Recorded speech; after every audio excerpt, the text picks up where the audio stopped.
আজকে বৃন্দাবনে একটু মন দিয়ে শুনবেন, কারণ খুবই ভক্ত কম।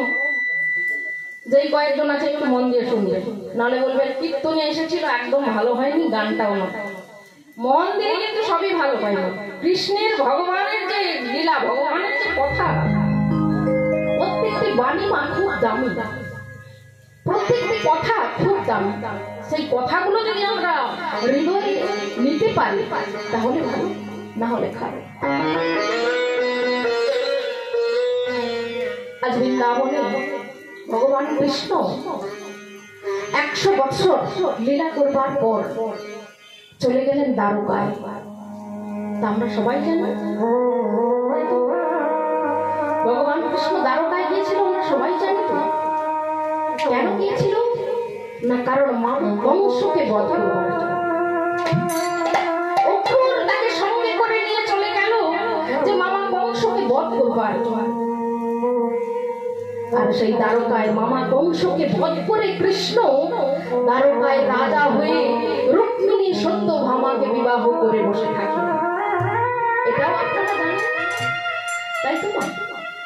কিন্তু আমরা এটাই জানি না, কৃষ্ণ তো রাজা হয়ে দ্বারকায় বসে থাকলো, এদিকে বৃন্দাবনবাসীর কেমন অবস্থা, বৃন্দাবনবাসীর কেমন অবস্থা। শ্রীমতী রাধা রানী আমার ভগবান কৃষ্ণের জন্য কাঁদতে কাঁদতে 100টা বছর কাঁদছিল। একদিন নয়, দুদিন নয়, 3 দিনও নয়, 100টা বছর কাঁদছে। কখনো চৈতন্য হয়ে পড়ছে, কখনো আবার অচৈতন্য হয়ে মাটিতে পড়েছে, কৃষ্ণ কৃষ্ণ বলে কাঁদতে কাঁদতে। আর এদিকে ভেনুবৎস কেউ তৃণ সেবা করে না, কৃষ্ণ হারা হচ্ছে। যশোদামা নন্দ মহারাজা কাঁদতে কাঁদতে অন্ধ হয়ে পড়েছে, গোপাল গোপাল। কারণ আপনারা জানেন যে আপনাদের সন্তানকে আপনারা কিরকম ভালোবাসেন। যশোদামা নন্দ মহারাজা তার গোপাল, তার পুত্র, সেই গোপাল গোপাল বলতে বলতে 100টা বছর কাঁদতে কাঁদতে অন্ধ হয়ে উঠানের সামনে বসে আছে। আর এদিকে শ্রীমতী রাধা রানী আমার অচৈতন্য হয়ে পড়েছিল। উঠে পড়ে সখীদেরকে বলছে, ওরে সখী রে, ওরে সখী, কোথায় গেল আমার সে বন্ধু? ওরে সখী, যাবার বেলায় বলেছিল রাধে আজকে আমি যাই, কালকে আমি আবার ফিরে আসবো। কই সে তৈল না, কই সে তৈল না রে সখী। ওরে সখী, কাল বলে গেল, কালা গেল মধুপুরে, না জানি সেখানে আর কত বাকি। আমার যৌবন সাধনের শরীর দেখছে ভাটা, আমি কাহাকে কইব কাঁদি। ওরে সখী, কোথায় গেল আমার সেই বধূ? বলে দিত না কোথায় গেল। আজ আমার রাধা রানী মৃত্তিকার উপর থেকে যে পড়েছিল, মা মৃত্তিকা বলতে বুঝতে পেরেছেন তো, মাটি। সেই মাটিগুলো পুড়িয়ে সঞ্চয় করে চোখের জলে মাটিগুলোকে ভিজিয়েছে।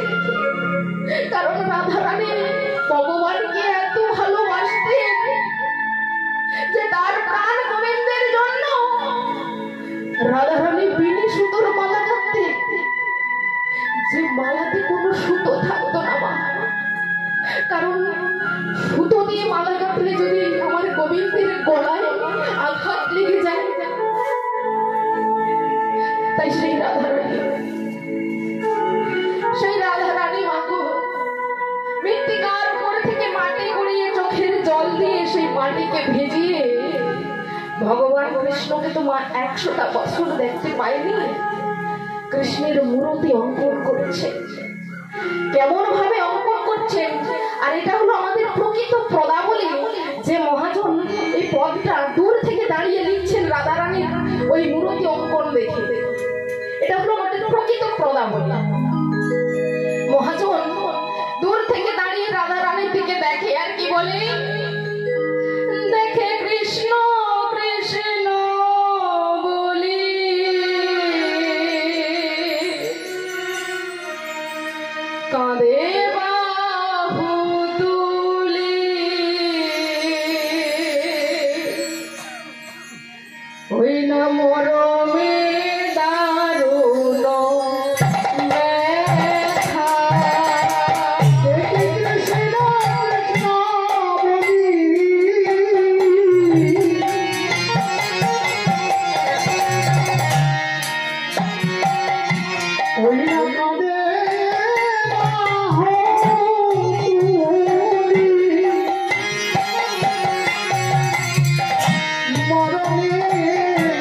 আমার মৃত্তিকার উপরে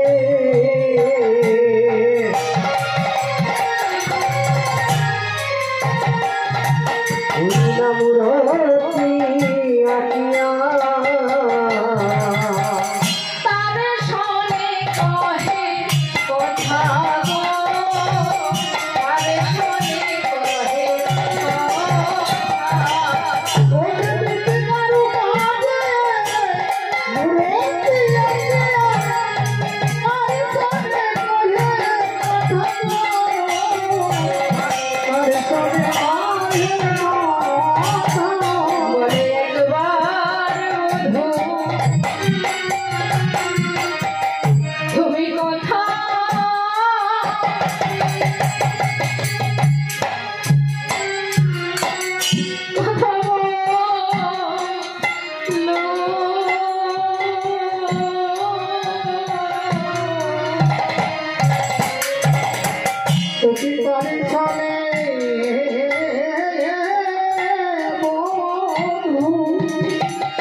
তাই মহাজন বলছে কি আকিয়া সে কোটি পরাইয়া কত না করি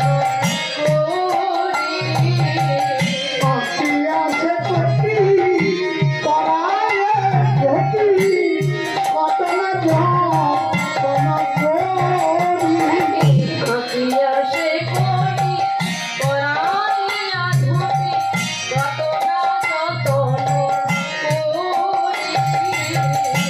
আকিয়া সে কোটি পরাইয়া কত না করি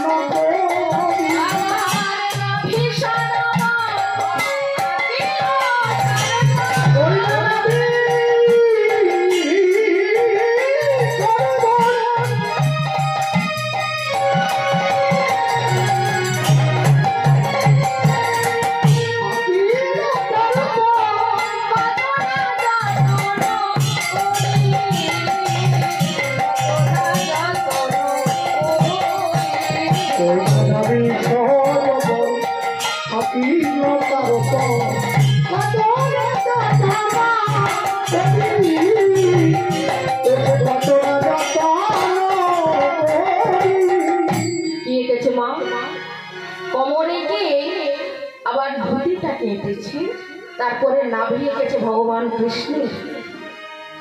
তাই যেই না এঁকেছে সখীরা বলছে হ্যাঁ রে রাধে, এই রাধে, হ্যাঁ রে হ্যাঁ রে, তোর কি মতি ভ্রম হলো রে? কি রে? তুই তো ছোট্ট থেকে গুরু ধরে অঙ্কন শিখেছিস, তুই কি সব ভুলে গেলি রে রাধে? সংজ্ঞা দে, কেউ যদি কারো মূর্তি অঙ্কন করে হয় বদন থেকে, না হলে চরণ থেকে আঁকে, তুই মাঝখান থেকে আঁকছিস কেন রাধে? কি রে? আজ শ্রীমতী রাধা রানী বলছে ওরে সখী রে, কেন এনে জানিস? তবে শোন বলছে, কি বলছে? যদি আমি বদন থেকে আঁকি, যখন আমার বধুর নয়ন আঁকতে হবে, নয়ন আঁকতে হবে, বদন আঁকতে হলে নয়ন আঁকতে হয়, আর ওই নয়নে নয়ন দিলে আমি আর আমার মধুর নয়ন আঁকতে পারবো না। আমার যদি চরণ আঁকি, ওরে ললিতা রে, এই চরণ নিয়ে মধু আমায় ছেড়ে চলে গেছে। আবার যদি এই চরণ চলে যায়, তবে বল সখী আমি কে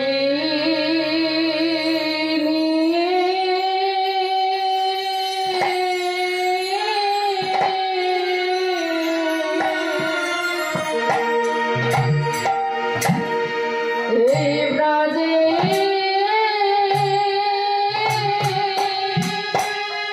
ব্রাজের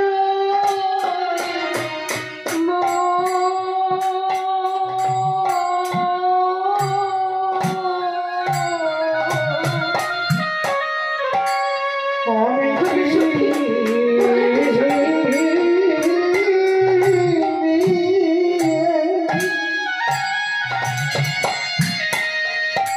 সখীর বাজে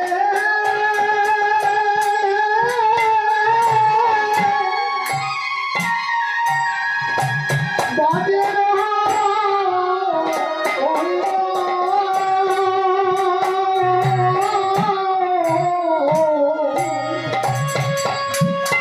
আমি কি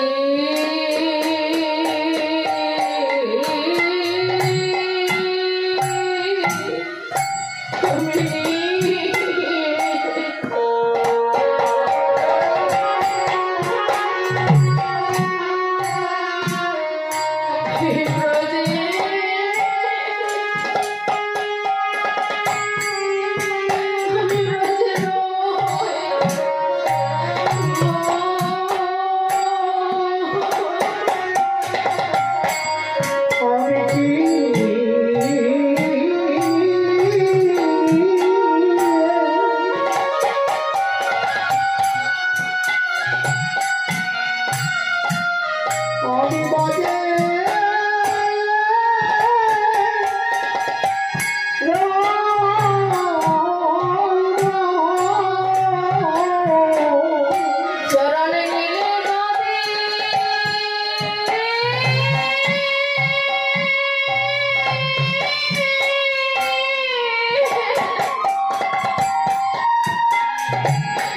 সখী রে, মধু চলে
আমি আর এই যন্ত্রণা করি না। সখীরা বলছে বলি হার যায় রাধে, না বলে তুই কৃষ্ণের দাসী, এই না হলে তুই হরিদাস। বেশ করেছিস, বেশ করেছি, ও দেখেছিস আজ আমার রাধা রানী পরপর আমার উপরের দিকে আসছে। কি আসছে? দেখে বাহু দুটি আঁকি, ভালো ছালো আঁকি, মুরলি দিল সে করে। বহু দুটি আঁখি ভালো ছালা আঁখি মুরতি দিল সে করে। বাহু দুটি আঁকি, ভালো ছালো আঁকি, মুরলি দিল সে করে। বহু দুটি আঁখি ভালো ছালা আঁখি মুরতি দিল সে করে।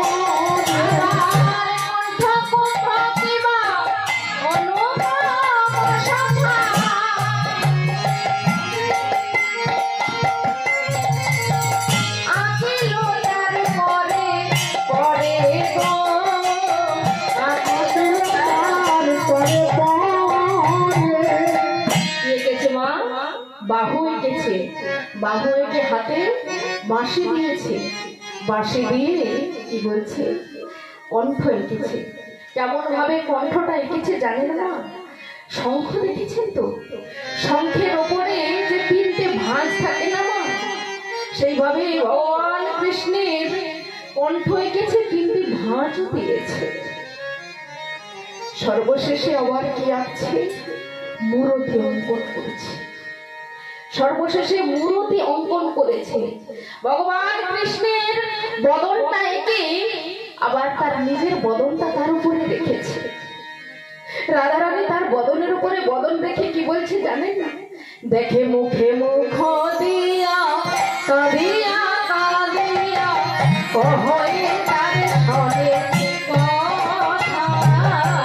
মুখে মুখ দিয়া কাঁদিয়া কাঁদিয়া কহে তার মনে কথা। দেখে মুখে মুখ দিয়া কাঁদিয়া কাঁদিয়া কহে তার সনে কথা। কইলা মুখে মুখ দিয়া কাঁদিয়া কাঁদিয়া কহে তার মনে কথা। বলে একবার বধূ তুমি কথা কথা বলো।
অবস্থা, আর এদিকে দেবর্ষি নারদ তিনি ছিলেন স্বর্গলোকে।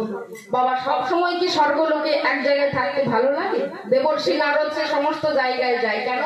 তার ঢেকি আছে তো, তাই। দেবর্ষি নারদ চিন্তা করলো স্বর্গে তো সবসময় ভালো লাগে না, একটু ভক্ত সঙ্গ করে আসি, একটু ভক্ত সঙ্গ করে আসি। কেন মা?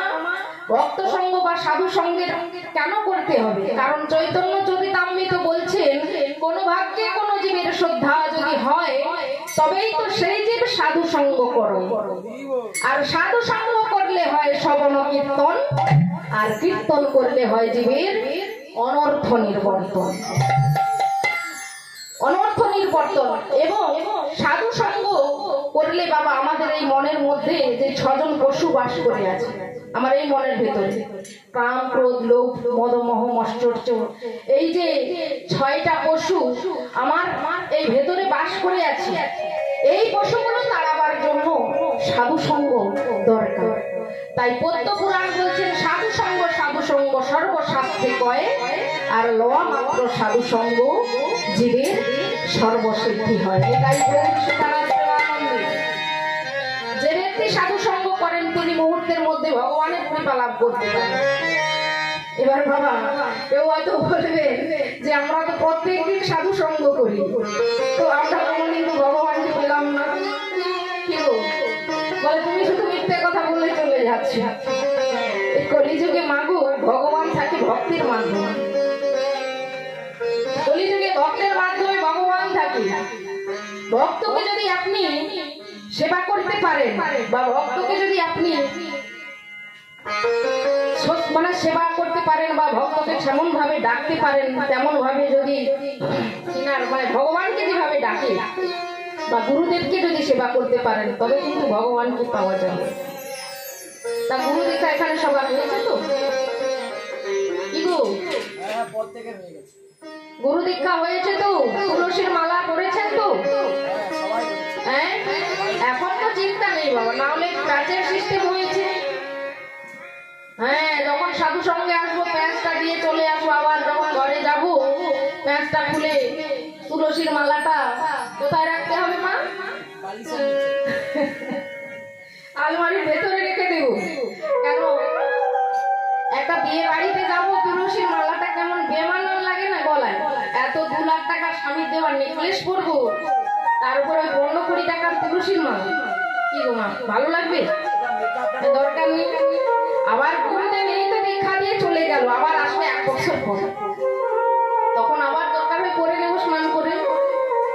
গুরুদেব বুঝতে পারবে না, এখনকার গুরুদেব আসবে কি মা? হঠাৎ আগেকার দিনে হঠাৎ গুরুদেব চলে আসতো, এখন হ্যাঁ ফোনের ব্যবস্থা হয়েছে। ফোন করবে যে আমি শিষ্য বাড়িতে যাচ্ছি, তখন শিষ্যরাও ঠিক সেরকম আছে। এই তো আমাদের দীক্ষা শিক্ষা, তাই না বাবা? তা সাধু সঙ্গ করতে আসতেন দেবর্ষি নারদ। দেবর্ষি নারদ আসছে, আর তার হাতে যে বীণাটা থাকে না, সেই বীণা বাজিয়ে বাজিয়ে আসছেন। আর বীণা কার নাম গায় সব সময়? কি গো মা, বীণা তো কৃষ্ণেরই নাম গায় সব সময়, তাই তো? বীণা কৃষ্ণের নাম গাইতে গাইতে আসছে, কেমন ভাবে?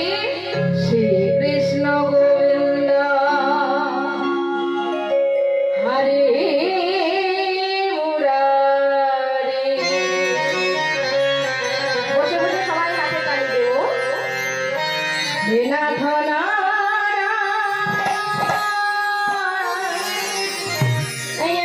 বাসুদেব শ্রী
দেবর্ষি নারদের গায়ে লেগেছে। দেবর্ষি নারদ বলছে এটা কিসের তাপ আসে? বৃন্দাবনে তো এমন কোনোদিন তাপ আসে না, আগেও এসেছি, কিন্তু এই যে তাপটা আসছে কোথা থেকে আসছে বা কিসের তাপ? দেবর্ষি নারদ একটু এগিয়ে আসতে দেখলো কি যে রাধারানী যে 100 বছর কৃষ্ণ হারা হয়ে কাঁদছে মা, সেই বিরহ তাপ, রাধারানীর যে বিরহ তাপ গোটা বৃন্দাবন তাপ হয়ে গিয়েছে, মানে আগুন জ্বলবার মতো হয়ে গেছে, যে সেই তাপ গিয়ে দেবর্ষি নারদের গায়ে লাগছে। আর দেবর্ষি নারদ বৃন্দাবনে এসে দেখছে যশোদামা নন্দ মহারাজা গোপাল গোপাল বলতে বলতে অচৈতন্য হয়ে পড়ে আছে, আর তারা কাঁদতে কাঁদতে অন্ধ হয়ে পড়েছে। আর সখাগণ কেউ আর মাঠে যায় না, ধেনু বৎসগণ কেউ তৃণ সেবা করে। 100টা বছর কানাই কানাই বলে কাঁদছে সখারা, আর ধেনু বৎসগণ কেউ তৃণ সেবা করেনি 100 বছর। সখাগণ কাঁদছে আর বলছে কি, ওরে আমার ব্রজের কানুরে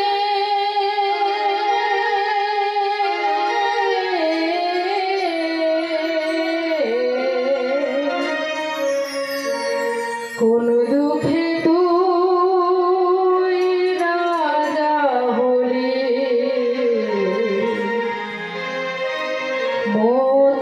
মথুরাপুরে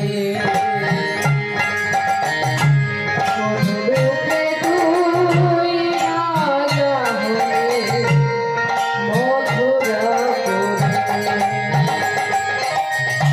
ওরে আমার বডির কানাই রে,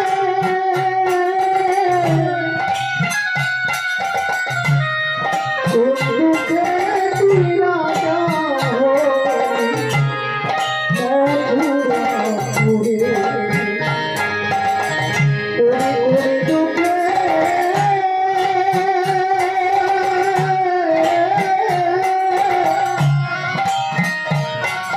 তুই রাজা হলি, মথুরাপুরে। আরে কি ফিরে আসবি আমার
সখাগণ কাঁদছে কানাই কানাই বলে।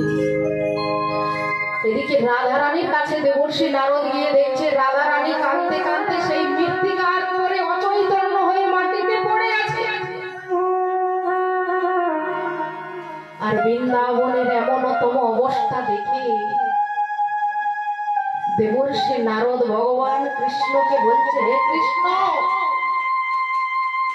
আমার এই বিনা তোমার নাম ছাড়া কোনো নাম গাইতো না,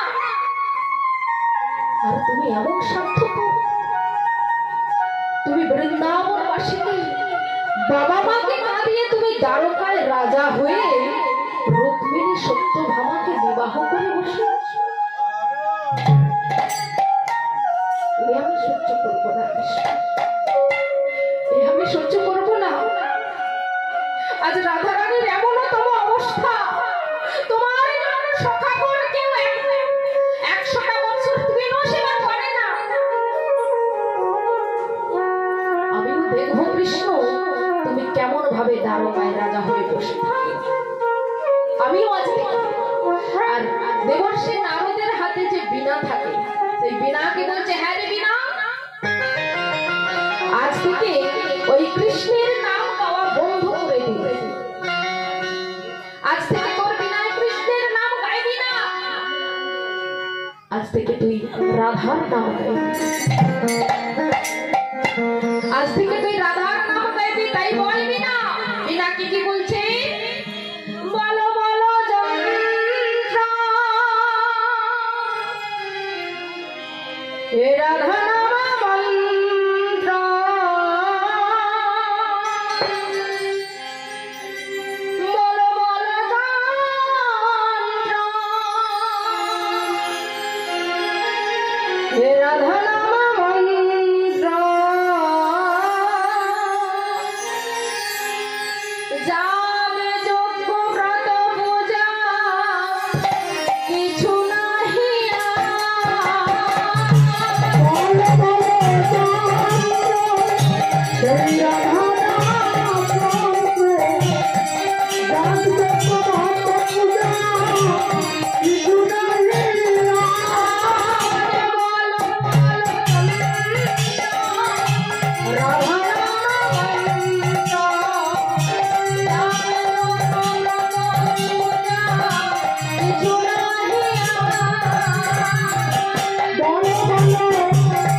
কিছু নাই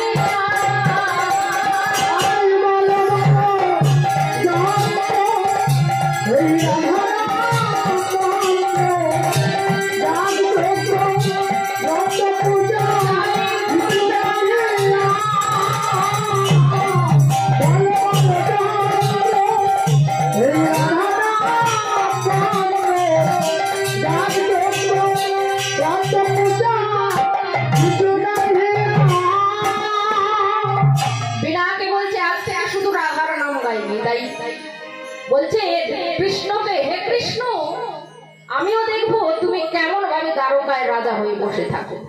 আমার নামও দেবর্ষি নারদ, আমি নাকি গন্ডগোলের গোসাই। কি গো, নারদ ঋষি যেখানে যায় সেখানে গন্ডগোল বেড়ে যায়। আর যাদের ঘরে নাকি ঝগড়া হয়, ওই নারদ নারদ দিলওয়ার বলে তাদের কপালে যদি ঘি ছুড়ে দিয়ে আসা হয় নাকি ঝগড়া বেড়ে যায়। ঝগড়া লাগাই যদি কেউ গান ধরে নিছে আগেই করে। কিন্তু দেবর্ষি নারদ বলছে আমি নাকি গন্ডগোলের গোসাই, কিন্তু জানে না কেউ যে গন্ডগোল আগে থেকে বেঁধে থাকে। হ্যাঁ, গন্ডগোল আগে থেকে বেঁধে থাকে, নাম কি আমার নাম নিলে গন্ডগোল বেড়ে।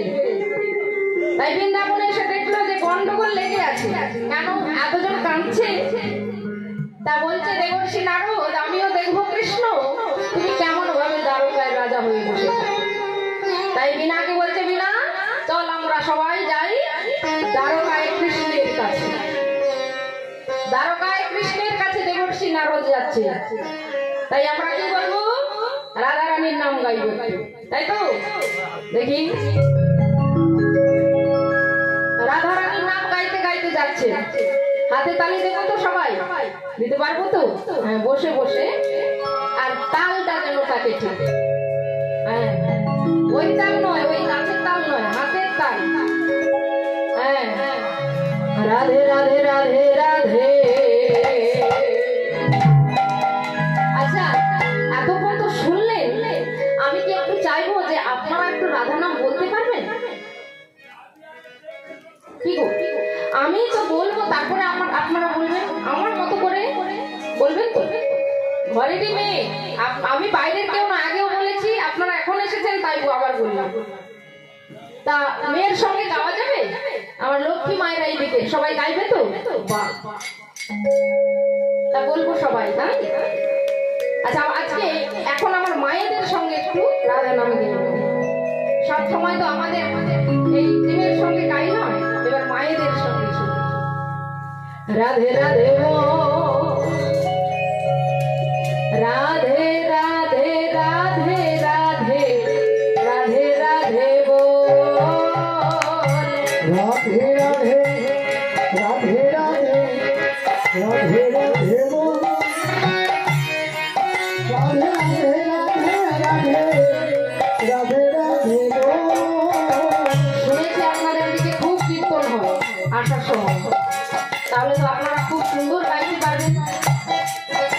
আচ্ছা কাকু একটু চুপ করে যাচ্ছে, আপনারা বলবেন তো আমার সঙ্গে, তাই তো? হ্যাঁ বলুন, রাধে রাধে রাধে রাধে রাধে রাধে বল, ওইটাই বলুন।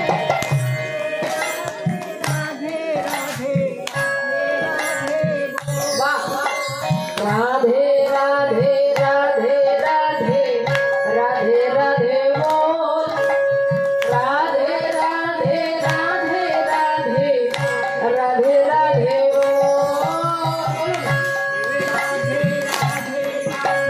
বাবারা জন্য বলছে, মায়েরা কিন্তু আছে।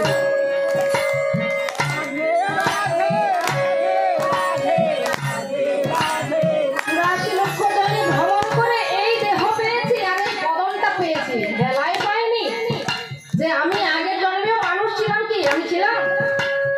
84 লক্ষ জনই সর্বশেষে ওই পশু জন্ম, ওই গাভী দেখেছেন তো, ওই গাভীর দুগ্ধ দিয়ে ভগবানের সেবা হলো, আর তখন থেকে আর গাভীর চামড়া দিয়ে যখন শৃঙ্খল হলো, তারপরে আমরা উদ্ধার হয়েছি। এত সহজে এই মানব দেহ পাইনি, আবার পাবো তো? এই বদনটা ভগবান দিয়েছে কিসের জন্য? হ্যাঁ, ভগবানের নাম গাওয়ার জন্য। তা সবাই মিলে গাইবো, তাই তো? বলুন, রাধে রাধে রাধে রাধে রাধে রাধে বল। রাধে রাধে রাধে রাধে রাধে রাধে বল। জোরে বলুন সবাই।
এখন নারদ ঋষি মাগো দ্বারকায় গিয়ে ওই রাধারানীর নাম গাইছে। যেই না রাধারানীর নাম গাইছে, কেন মা? সবাই অবাক হয়ে দেবর্ষি নারদের দিকে দিচ্ছে, কি এ এমন কার নাম গো? কি গো, এতক্ষণ যে তোমরা রাধারানীর নাম গাইলে, সে আবার কে? সে কি? তারকার সবাই তাকিয়ে আছে দেবর্ষি নারদের দিকে। কেন মা? কারণ দ্বারকায় রাধারানীকে কেউ চিনত না মা। রাধারানীকে দ্বারকায় কেউ চিনত না, শুধু চিনত যে তাদের রাজা ওই কৃষ্ণ ভগবান। আর আর দ্বারকা বৃন্দাবনের যে রাধা, ওই রাধাকে দ্বারকায় চিনত। যখন দেবর্ষি নারদ রাধা